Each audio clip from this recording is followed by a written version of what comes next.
Aujourd'hui, je vais te parler du daim, cette matière qui a su traverser les époques tout en conservant son statut d'intemporel dans nos placards. Sensible et délicate, elle permet d'ajouter une petite touche de douceur à nos looks. Bienvenue dans cette nouvelle histoire de la mode, le daim, une matière qui a su faire rougir le cuir. Le daim est une matière qui existe depuis des milliers d'années. On l'a retrouvée déjà dans l'Égypte ancienne. Les Égyptiens s'en servaient pour fabriquer des vêtements et des chaussures pour les pharaons et les plus riches, donc c'était une matière très noble et luxueuse, mais ils s'en servaient également pour fabriquer des sacs et des bandoulières. On va également retrouver le daim en Grèce antique, puis à Rome, et là il sera transformé en robe et en manteau. Au Moyen-Âge, le daim va être surtout utilisé pour fabriquer des mitaines et des gants, parce que c'est une matière qui permet de conserver la chaleur et elle est également très résistante. En 1709, dans le sud-ouest de la France, les artisans vont commencer à produire du daim et mener quelques petites expérimentations. En effet, après avoir eu l'idée de verser de l'huile de foie de morue sur le daim, ils vont se rendre compte que ce dernier, il devient hygroscopique, donc c'est-à-dire qu'il va absorber l'humidité et devenir beaucoup plus résistant. Mais la question se pose, comment est fabriqué le daim ? Eh bien, c'est ce que nous allons voir. Alors, pour commencer, le daim, ça fait pas référence en fait à l'animal, parce que c'est un animal protégé, donc le daim n'est pas fabriqué à partir de daim. Donc, qu'est-ce que le daim ? Le daim, c'est un cuir qui provient de différents animaux comme la vache, le cochon, chèvre, agneau, veau.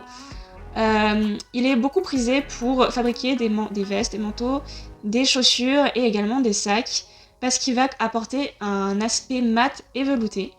Le daim, c'est une matière qui est très douce et flexible, et qui permet également de conserver la chaleur sans qu'on transpire à l'intérieur. Donc c'est cool quand c'est l'automne ou le printemps de porter une veste en daim. Comment est fabriqué le daim ? Eh bien, il va y avoir plusieurs étapes.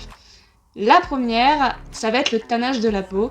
Donc il y a des agents chimiques qui vont être pulvérisés sur la peau pour la rendre imputréfiable en fait, pour qu'elle puisse durer dans le temps, quoi. La peau sera entièrement épilée et puis elle va passer au ponçage, ce qui va donner ce côté un peu pêche, très doux à la matière. Ce qu'il faut savoir, c'est que l'industrie de la mode nous propose beaucoup de pièces avec le terme daim utilisé, mais il existe en fait plusieurs matières, plus ou moins différentes, qui va avoir des caractéristiques propres à chacune, et donc il faut savoir les reconnaître. Donc entre le nubuck, le cuir velours, le daim, le cuir suède, on perd un peu le fil et l'aiguille, sans mauvais jeu de mots. Déjà, ce qu'il faut savoir, c'est que le daim et le cuir suède, c'est tout simplement une approximation de langage pour désigner le nubuck ou le cuir velours. Donc, comment reconnaître le nubuck et le cuir velours ? Je vais te le dire tout de suite.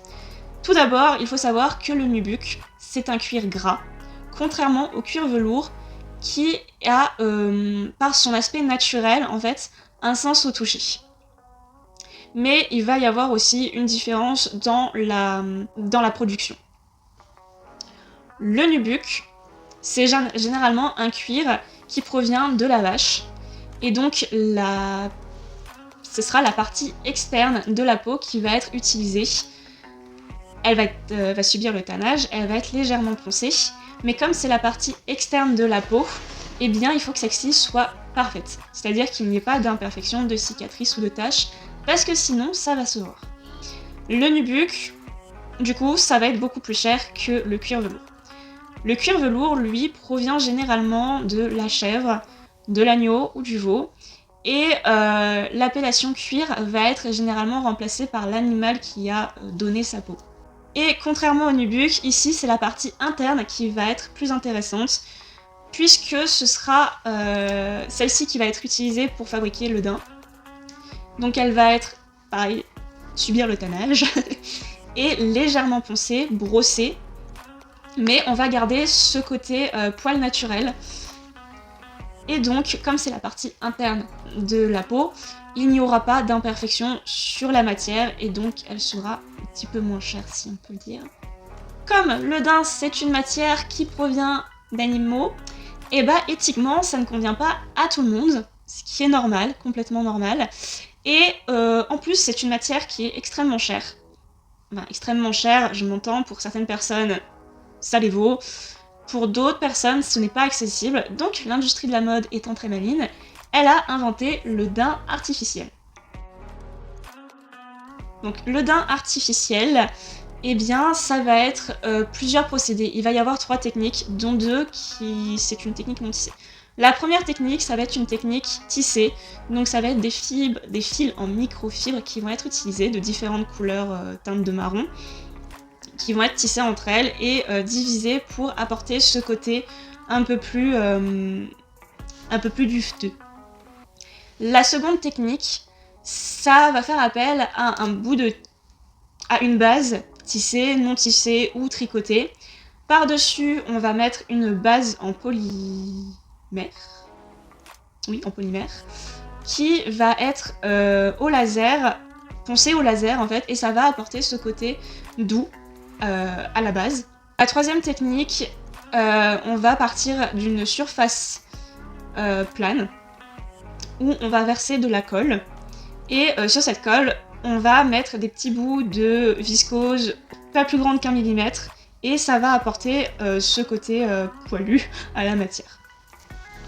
Parmi ces 3 techniques pour fabriquer du faux daim, la première technique, tissée, est la plus réaliste, mais elle est un tout petit peu plus coûteuse que les 2 autres, parce que les 2 autres en fait vont durer un peu moins dans le temps et s'abîmer beaucoup plus rapidement. Donc à choisir, je pense que je me pencherai plus vers la première technique. Le daim naturel et le daim artificiel ont chacun leur lot d'avantages et inconvénients. Le daim naturel va durer beaucoup plus dans le temps, être beaucoup plus solide et conserver la chaleur sans transpirer à l'intérieur. Tandis que le daim artificiel, ce qui est cool, c'est qu'il protège la faune. Ce qui est moins cool, il est aussi plus accessible financièrement, mais ce qui est moins cool, c'est qu'il va durer moins dans le temps, s'abîmer beaucoup plus vite. Mais par contre, niveau entretien, c'est beaucoup plus simple. Parce que le daim naturel, c'est la merde. Sans vouloir être grossière. Donc déjà, quand vous achetez du daim naturel, il faut l'imperméabiliser pour éviter justement qu'elle soit tachée par la pluie. Ensuite, c'est une matière qui ne supporte pas du tout la lumière. Donc si vous restez avec votre veste, vos chaussures, trop longtemps sous la lumière du soleil, eh bien elle va s'abîmer.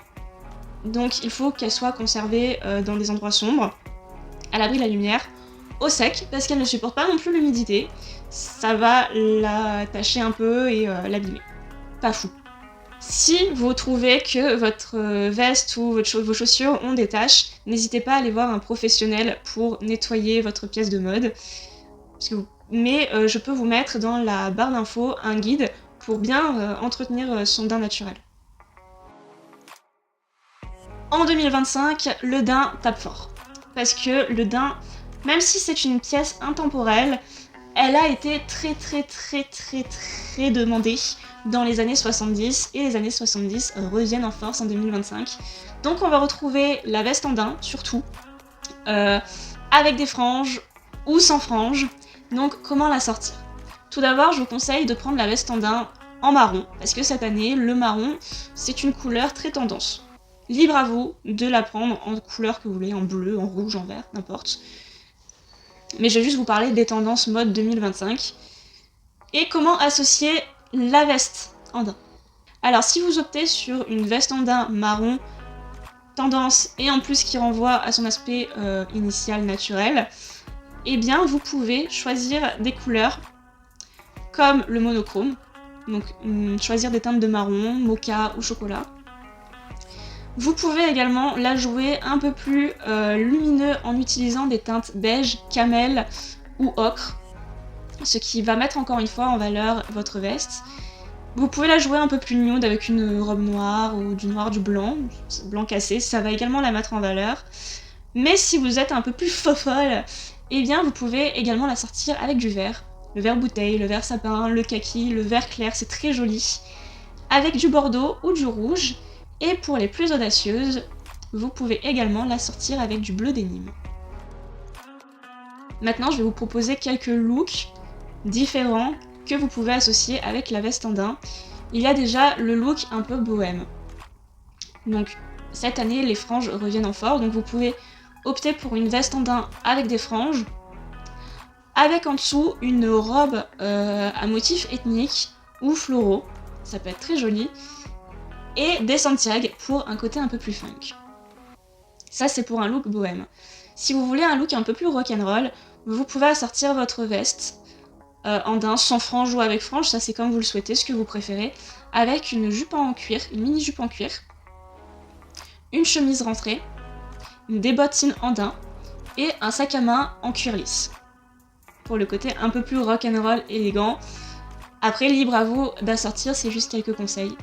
Vous pouvez également la jouer complètement décalée, et ça c'est une idée que j'aimerais bien mettre en pratique, c'est d'assortir une veste en daim avec en dessous un haut style victorien. Le style victorien revient aussi pas mal, on entend un peu moins parler parce que c'est très extravagant, et avec une jupe longue, ça va très bien aussi, qu'elle soit en toile ou en tulle. Puis si vous voulez la jouer un peu plus cool, vous pouvez assortir votre veste en daim avec un jean. Le jean à la mode en ce moment, il y a le legging, le jean skinny qui revient, donc ça ira très bien aussi, mais vous pouvez aussi la sortir avec un jean pas de def, je trouve ça hyper rigolo, une chemise ou un t-shirt en dessous, avec les couleurs que je vous ai citées auparavant. Personnellement, j'adore la veste en daim, je trouve qu'elle est très cocooning, très chaleureuse, elle revient au printemps, mais je trouve également qu'elle se prête bien au jeu de l'automne. Parce qu'au jeu de l'automne, il fait un peu frais, mais on n'a pas envie de mettre les gros manteaux, donc elle est parfaite pour la mi-saison. Et voilà, l'histoire de la mode, l'épisode du daim touche à sa fin. Ça a été très dur pour moi de filmer cette vidéo parce qu'il y a beaucoup d'informations et j'ai aucun support visuel pour me retrouver, donc j'espère pas que ça a été fouillis et que vous avez pu apprendre beaucoup de choses. Plus ça va, plus je vais réussir à faire des vidéos beaucoup plus soignées, structurées. Il faut juste que je trouve mes repères et mes petites astuces. Mais c'est toujours un plaisir de vous apprendre des choses, et moi j'ai appris énormément de choses en faisant mes recherches. Donc j'espère que vous avez pris autant de plaisir à regarder la vidéo que moi j'en ai pris à la filmer, même si ça a été très compliqué. Comme vous voyez, je suis dans un nouveau fond. J'ai essayé plusieurs fonds pour que ce soit plus chaleureux, plus facile à regarder. Ça aussi, ça a été compliqué de trouver le cadrage, parce que là, par rapport où l'appareil est, je me vois pas du tout dans le retour. Donc voilà, n'hésitez pas à me dire en commentaire des idées de vidéos, sur la mode, le maquillage, si vous avez envie de voir quelque chose en particulier. Si vous avez des petits conseils aussi à me dire pour la façon de filmer, de monter la vidéo, s'il y a des trucs que vous voulez voir plus que d'autres. J'essaierai de bien structurer la vidéo pour que ce soit plus agréable à regarder. En attendant la prochaine, je vous fais de gros bisous. N'hésitez pas à liker, commenter, partager la vidéo. Et à plus!